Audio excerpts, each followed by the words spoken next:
Léo fit apparaître à nouveau un dragon combattant des personnages. Il devait combattre avec certains de ses camarades de puissantes créatures pour le compte du royaume des démons blancs. Un cimetière apparut avec des personnages dont le loup blanc. Un jour, l'ancien chef du loup blanc tomba au combat et ce fut au loup blanc de reprendre le flambeau. L'ancien commandant rejoignit donc les autres compagnons tombés au combat.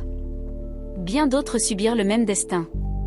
À chaque mort, le loup blanc prenait son couteau et se taillait un trait jusqu'au sang sur son corps. Une personne avec une couronne apparut et interagit avec le loup blanc. Suite à une succession, le loup blanc rencontra la nouvelle souveraine des démons blancs.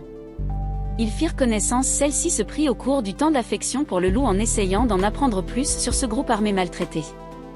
Mais le loup ne comprit pas cet intérêt porté et se méfia croyant à une manipulation comme il avait déjà vécu de la part de l'ancien souverain et d'autres personnes. Lucia posa doucement sa tête sur l'épaule de Léo. Elle se sentait si bien. Léo continua en faisant apparaître d'autres personnes, tout en continuant à animer ses paroles. Un complot s'était mis en place contre la reine. Alors qu'elle allait être assassinée, le loup intervint avec ses camarades pour la sauver et mettre fin à ce coup d'État. Lors de cette opération, le loup fut grièvement blessé.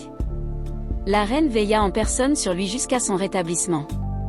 Une partie des nouveaux et anciens personnages disparurent suite au combat. À son réveil, le loup ne comprenait pas ce qu'il ressentait, cela était une chose dont il avait déjà entendu parler, l'amour.